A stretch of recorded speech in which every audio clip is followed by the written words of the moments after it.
Payment කරන්නේ කොහමද? ආ රුපියල් 3000 දීලා කරගෙන ගිය එක මට ආයෙ රුපියල් 3000 4000 කරලා කරන්න මම ගයෙන්ද කඩන්නේ. හවුසින් කරලා වීඩියෝ එක බලනකොට ඒකෙන් පොඩි වැඩක් තමයි ඒක තිබුණ එක කරන්න iTunes එකට කනෙක්ට් කරලා මිස් වෙච්ච ෆයිල් එක රීස්ටෝර් කරන්න කියලා තමයි ඒක තිබ්බේ. මම ආයෙ software එක ගන්න ඕනේ. මම ආයෙ අපි software එකට ආයෙ කරනවා. එතකොට මම ආයෙ රුපියල් 2000 එයාට දෙන්න ඕනේ. මේ වෙනකොට ලංකාවේ සක්‍රිය ජංගම දුරකථන සම්බන්ධතා කෝටි 3කට වඩා තියෙනවා. ඒක අපේ රටේ ජනග්‍රහණය වගේ 100%ක ප්‍රමාණයක්. ඉස්සර කොමියුනිකේෂන් එකකට ගිහින් පෙට්ටියක් ඇතුළට රින්ගලා කෝල් ගත්ත පාරයිනේ තියෙන ටෙලිෆෝන් බොක්ස් එකකට මාරුකාසි දාලා කෝල් ගත්ත මිනිස්සු ගාව අද වෙනකොට ෆෝන් 2-3 තියෙනවා. ඇත්තටම ජංගම දුරකථනය ආවට පස්සේ මිනිස්සුන්ගේ වැඩ මාර විදියට ලේසි වෙලා තියෙනවා. ඉතින් මේ ෆෝන් කියන්නේ තනිත් බඩු වගේම කැඩෙන බිඳෙන උපකරණයක්. ලංකාවේ සමහර ගෑරේජ් අයියලා ගාවට කැඩිච්ච වාහනයක් අරන් ගියත් බොරු ලෙඩ ගොඩක්ම වල මිනිස්සුන්ව සූරම් කන්න බලන් ඉන්න එකේ ෆෝන් රිපෙයාර් කරන කට්ටිය ගැන සාමාන්‍ය මිනිස්සුන්ට තියෙන මොන වගේ අත්දැකීම්ද කියලා අහුවොත් විවිධ අය විවිධ කතා කියයි. හදන්න දෙනකොට තිබ්බ එක ලෙඩයි හැදුවට පස්සේ දැන් අලුතෙන් ෆෝන් එකක් ගන්න වෙන තරමට ෆෝන් එකේ ලෙඩ කියලා කියන මිනිස්සු විතරක් නෙවෙයි හදන්න දීපු ෆෝන් එකේ තිබුණු පුද්ගලික ෆොටෝ වීඩියෝ අන්තර්ජාලයට මුදා හැරීම නිසා අසරණ වෙච්ච මිනිස්සු ගැනත් ඔයාලා අනිවාර්යයෙන්ම අහලා ඇති. අද අරන් ආවෙත් ෆෝන් එක හදාගන්න පිටකොටුවේ තියෙන ෆෝන් කඩේකට ගියපු මිනිස්සෙක්ට සිද්ධ වුණා කියන අසාධාරණයක් ගැන. මේ වීඩියෝ එක බලලා ඔයාම තීරණය කරන්නකො මෙතන කවුද හරි කවුද වැරදි කියලා. මම දීලා තියෙන්නේ හරියට තමයි දීලා තියෙන්නේ. නෑ නේද? ඔයා දාපු software corrupted file missing.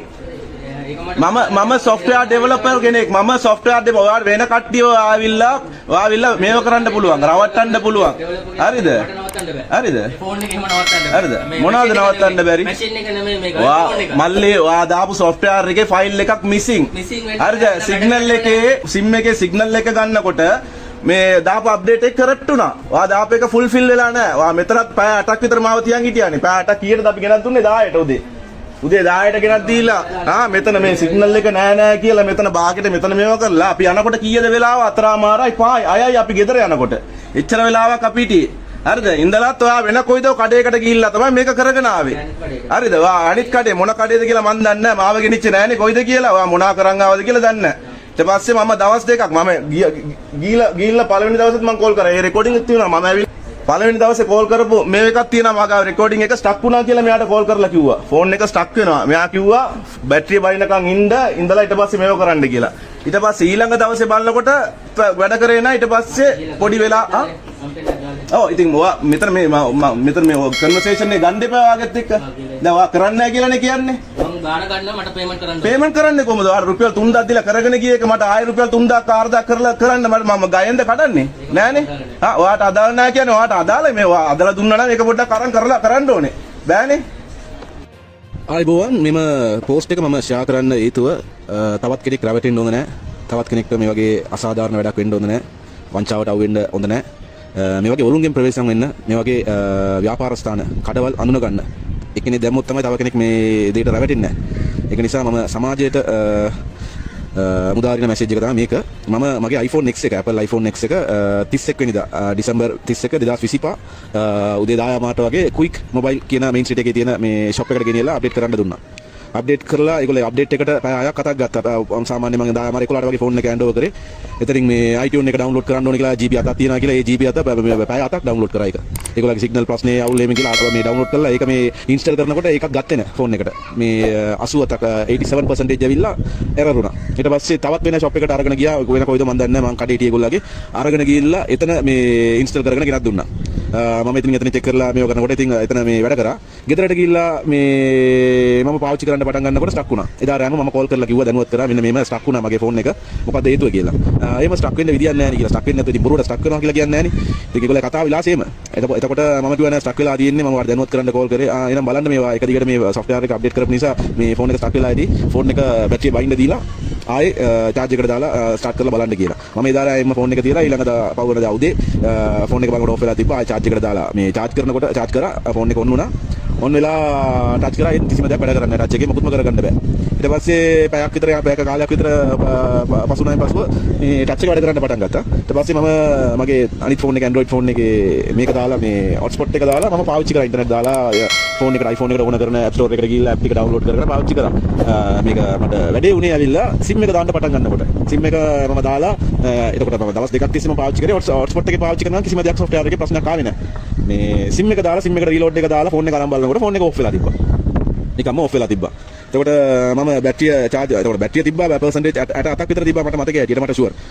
Phone එකේම ඔෆ් වෙන්න විදියක් නැහැ. මොකද බැටරියත් මම අප්ඩේට් එකට කලින් ඒගොල්ලෝ කියලා බැටරියත් මාරු කරලා ගත්තා. අලුත් බැටරියක් කරන් බ්‍රෑන්ඩ් නිව් බැටරියක් කරන් දාලා තිබ්බේ. එතකොට බැටරිය ප්‍රශ්නයකුත් වෙන්න බෑ. ඊට පස්සේ මම ඉතින් හරි ඒකකටත් බලමු කියලා ගෙදරට ඇවිල්ලා මම charge එකට on කරපු ගමන් ෆෝන් එකේ Apple logo එක starting logo එක එනවා. ඊට පස්සේ off වෙනවා. off වෙනවා ෆෝන් එක on වෙන්නේ නැහැ. main screen එකට එන්නේ නැහැ. එතකොට මම කිව්වා තාම මේක කරනකොට මට මැසේජ් එකක් ආවා මේකෙන් ආවා මේ lightning cable එක ඒ කියන්නේ USB cable එක මේ icon එකත් එක්ක ආවා මේක මේ iTunes එකට connect කරලා restore කරගන්න ඕනේ කියලා. ඊට පස්සේ මම මේ සම්බන්ධයෙන් software ගැන සාමාන්‍යයෙන් දැනුමක් තියෙන කෙනෙක්. මම graphic designing media software එකම ඇඳුල් කරන කෙනෙක්. මට සාමාන්‍ය දැනුමක් තියෙන නිසා මම පොඩ්ඩක් ඒක ගැන ඔයලා බලනකොට මේ browsing කරලා video එක බලනකොට ඒකෙන් පොඩි වැඩක් තමයි ඒක තිබුණ එක කරන්න iTunes එකට connect කරලා miss වෙච්ච file එක restore කරන්න කියලා තමයි ඒක තිබ්බේ. විනාඩි තප්පර 30ක විනාඩි 5ක තප්පර 30ක සිට විනාඩි 5ක ඇතුලේ වැඩක්. මම මේ ටික ඔක්කොම කරලා කන්ෆර්ම් කරගෙන ඊළඟ දවසේ කඩේට ගියාම මේ ආදයා කියනවා ඔයා මොනාරි රීසෙට් කරලා තියෙනවා මේ ෆෝන් එක ඔබලා තියෙනවා ඒක නිසා මේක software එක ගිහිල්ලා තියෙනවා ආයෙ software එක දාන්න ඕනේ මම ආයෙ අපි software එකට ආයෙ කරනවා. එතකොට මම ආයෙ රුපියල් 2000ක් එයාට දෙන්න ඕනේ. ආ බලාපොරොත්තු වෙන්නේ ආයෙ රුපියල් 2000ක් එයා කඩා ගන්න බලන්නේ. එතකොට මේක අසාධාරණයි. يعني software එකක් ගාලා දුන්නේ software එක ගාලා මාසයක් විතර අඩුම පාවිච්චි කරොත් හරි කියන්න පුළුවන් සාධාරණයි. මම මේ මොනාරි ගොඩක් බර මේ software දාලා මේ මොනාරි දෙයක් කියලා මොනාරි මේ software එක ගිහලා ඇති කියලා. අරගෙන අවිල්ලා දවස් දෙකක් මම මේ hotspot එකේ පාවිච්චි කරලා SIM එක දානකොට මේ ප්‍රශ්නේ ආවේ. එතකොට මම YouTube වලින් බොහෝ වීඩියෝ එක බලනකොට SIM එකේ signal එක connect කරනකොට මේක crash වෙන්න ඉඩ තියෙනවා කියලා. ඉතින් ඒගොල්ලෝ කියනවා. එතනට ගියාම මේගොල්ලෝගේ මේ කතන්දරේ එන විශාලයි. ඒක කරන්න ඕනේ මේක කරන්න ඕනේ කියලා වවනවා වැඩ. මං කිව්වා ඉතින් මේක එච්චර ලොකු දෙයක් නෙමෙයි. මගේ ඉස්සරහම iTunes එක දාන්න මං කරන්නට කියලා දෙන්නම් කියලා. ඒකටත් එකඟ නැහැ. මේගොල්ලෝගේ පරමාර්ථය කොහොම හරි මේක මේ රුපියල් 2000 3000 කඩා ගන්න ඕනේ. ආයේ මේ වැඩේ නිකන් මේ වවලා ලොකුවට පෙන්නලා ඔය දන්නේ නැති මේ වගේ මිනිස්සුන්ගේ කොච්චරනම් මේගොල්ලෝ මේ මංකොල්ල කනවද වංචා කරනවද මුන්. එනම ජරා මිනිස්සුනේ මම.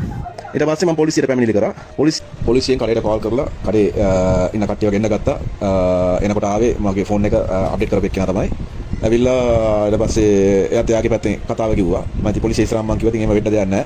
මේ මම මේක කරනවා ඒගොල්ලෝගේ සිස්ටම් එක ඕපන් කරලා දෙන්න. මම ඒගොල්ලෝ ඉස්සරහම මම මේ වැඩේ කරලා පෙන්නන්න. මේක පොඩි වැඩක්. මේගොල්ලෝ නිකන් මේ ගැන දැනුමක් නැති මිනිස්සු ආවම මේක නිකන් ලොකු වැඩක් කියලා වවාගෙන ඒගොල්ලෝගෙන් ආයෙත් සල්ලි කඩා ගන්න වැඩක් තමයි මේගොල්ලෝ කරන්නේ. මට නම් මේක ආයෙ මට මේකට මේ ගෙවන්න නම් මට බෑ. මට මේක මේ පොඩි වැඩක් මේක කරලා දෙන්න කියලා. ඊට පස්සේ ඒ මිනිස්සයා මම වැඩ කරන එක්කෙනා මම බොස්ට කෝල් කරන්න කියලා බොස්ට කෝල් ගත්තා. පොලිසිය ඉස්සරහම බොස්ට කෝල් ගත්තා. පොලිසිය නිලධාරීත් කිව්වා මේක කරලා දෙන්න මේක පොඩි වැඩක් නෑ. පොඩි වැඩක් තියෙන නිසා මේක කරලා දෙන්න මේ ප්‍රශ්නේ ඉවර කරන්න කියලා. ඊට පස්සේ මාත් එක්ක කතා කරන්න කියලා මේ ඒ කඩේ අයිතිකාරයාගේ මේ කඩේ අයිතිකාරයාත් එක්ක කතා කරන්න කියලා මට මොබයිල් එක දුන්නා. මම ඉතින් යාට විස්තරය කිව්වා ITත් නෑ දාදන වෙලාවෙත් හිටියේ නෑ ප්‍රශ්න වෙලාව මේ උනේ මේ වෙලාවට IT නෑ සරීපයි කියලා ගෙදර ඉන්නේ කියලා මට කිව්වේ. මම යාට විස්තරේ මුල සිටම මම කිව්වා මේ තමයි උනේ මම මුල් දවසේම මට මේ ෆෝන් එක ස්ටාක් වුණා මම දැනුවත් කරා යාට. එදෙම විස්තරය ඔක්කොම මම ඊට පස්සේ කිව්වා. කිව්වට පස්සේ නෑ එයාත් ඒක පිළිගන්නේ නැති ඔක්කොම එක පොකුරනේ. එයාත් පිළිගන්නේ නැහැ මොනාරි කරලා ඇති කියලා. ඉතින් ආ බැලුවා වගේ කොහොමද කියන්නේ මේ මොනාරි කරලා ඇති කියලා හොඳට වැඩ කරන ෆෝන් එකක් කවදාවත් මේව කරන්නේ නෑනේ. අපි සල්ලි දීලා අදන් ඇවිල්ලා ආයෙ නිකන් අපිට අමාරුවක් නෑනේ ආයෙ ෆෝන් එක මේව කරන්න. ඒක ෆෝන් එක ඔටෝ ඕෆ් වෙච්ච නිසා මම රීස්ටාර්ට් කරන්න මේ try කරලා බලලා බැරිම තැන තමයි මම කඩේට ගෙනාවේ. ඒතකොට පොලිසියෙන් කිව්වා ඉතින් එහෙමනම් ඉතින් මේක දෙපැත්තෙම එකඟ වෙන්නේ නැත්තම් මට මේ පාරිභෝගික මේ මධ්‍යස්ථානයේ මේ වේකට කම්ප්ලේන්ට් කරන්න නැත්නම් යන්න කියලා. මේ දැන් මම මේ රුපියල් 2000ක් නිසා දැන් මම මගේ වැඩ ටික මේව කරගෙන ළමයින්ගේ වැඩ ටික දාලා ඒකට මම රස්ති ආදු වෙලා ඒ ගිහිල්ලා මේව කරන්න මට වෙලාවක් තියෙනවා. මේ වගේ කී දෙනෙක් දින් මේ මම ගසා කනවද? මේ වීඩියෝ එක මම පළ කරන ප්‍රධානම පරමාර්ථය කවුරුත් රැවටෙන්න එපා අඳුන ගන්න. මේක කවුරු හරි ආයෙත් තව කෙනෙක් ගිහලා රැවටෙන්න හොඳ නැහැ කියලා හොඳ හිතක් ඇතුව අවධානය යොමු කරන්නට ප්‍රවේශම් වන පිණිස මම මේ අඩපඩේ දාන්නේ. මේක දැක්ක ගමන් ගොඩක් කට්ටියට හිතෙන්න පුළුවන් යකෝ උඹ හදන විදිය දන්නව නම් කඩවල් ගාන නොගිහින් ඔබම හදාගන්න එපයි කියලා. එතකොට අපේ ගෙවල් වල මොකක් හරි උත්සවයක් තියෙනකොට කේටරින් එකකින් කෑම ඕඩර් කරන්නේ උයන්න දන්න එකෙක්වත් ගෙදර නැති නිසාද? වාහනයක පැච් එකක් ගියාම ටයර් කඩේකින් පැච් එක දාගන්නේ පැච් දාන විදිය දන්නේ නැති උන් විතරද? නෑ. අපිට වඩා හොඳට ඒ වැඩේ කරන්න පුළුවන් කියලා කෙනෙක්ට අපි සල්ලි දීලා වැඩක් බාර දෙන්නේ. ඔයා කේටරින් එකකට සල්ලි දීලා කෑම 100ක් ඕඩර් කළා මේ ගේන කෑම 100න් 50ක් හරියට ඉදිලා නැත්තම් ඔයා ආපහු කෑම 50කට සල්ලි දීලා හොඳ කෑම ගෙන්න ගන්නවද? ඔයා පැච් එක දාන්න කියලා ගියපු ටයර් කඩේ මිනිස්සු වගේ ටයර් එක 7-8 පොලකින් හිල් කෙරුවොත් ඔයා ඒ අලුත් හිල් ටිකට පැච් දාන්න සල්ලි දෙනවද? ඒ වගේම තමයි ඔයා ෆෝන් එකක් හදන්න ගෙනihin කඩේකට දුන්න මේ කඩේ මිනිස්සෙක්ගේ තිබුණු ලෙඩේ හදන්නේ නැතුව තව ගානක් කඩා ගන්න බලන් හරි නොදන්න කමට හරි වගේ ෆෝන් එකේ තිබුණු ලෙඩේ නැතුව තව අලුතෙන් ලෙඩ 3-4ක් එක්ක ෆෝන් එක ආපහු දුන්න මේ අලුත් ලෙඩ ටික හදා ගන්නත් ඔයා වෙනමම සල්ලි දෙනවද? ලංකාවේ ජීවත් වෙන අසරණ මිනිස්සුන්ට ගොඩක් වෙලාවට සිද්ධ වෙන්නේ කියන දේවල් වලට සල්ලි දෙන්න. එක්කෝ නොදන්න කමට එහෙම නැත්නම් කරන්න දෙයක් නැති කමට මිනිස්සුන්ට රුපියල් 10 වැඩේට 10000ක් විතර වියදම් කරන්න වෙන අවස්ථා ඕන තරම් තියෙනවා. මේ වීඩියෝ එකේ වුණත් ඔයාලට පේනවා මේ ෆෝන් රිපෙයාර් කරන මිනිස්සයාගේ හැසිරීම. Taman ගාවට ඇවිත් සල්ලි දීලා ෆෝන් එක හදාගෙන ඉපු මිනිස්සයව තඹ සතේකට ගණන් නොගෙන කතා කරන විදිය දැක්කම හිතා ගන්න පුළුවන් නේද මෙලෝ දෙයක් නොදන්න අහිංසක මනුස්සයන්ගෙන් මුන් කොහොම සූරම් කන වැද්ද කියලා. තමන් මොකක් හරි රස්සාවක් කරන්න කීයක් හරි හම්බ කරන් තමනුත් ජීවත් වෙලා තමන්ගේ දරු පවුලත් ජීවත් කරවන්නනේ. ඉතින් ඒ හම්බ කරන සල්ලි ටික හොයන්න තව මනුස්සයෙක්ට ගින්නක් දෙනවා නම් තව මනුස්සයෙක්ව රවට්ටනවා නම් ඒ හම්බ කරන සල්ලි වලින් කාලය ඇඳලා ජීවත් වෙන එකෙක්ටවත් හොඳක් වෙයිද කියන එකත් අනිවාර්යයෙන්ම හිතලා බලන්න ඕන. මේ සිද්ධිය දුනත් මේ වීඩියෝ කරන මනුස්සයාගේ කාලේ කාලා හදන්න දීපු ෆෝන් එකත් කාලා සල්ලි ටික ගත්ත එකේ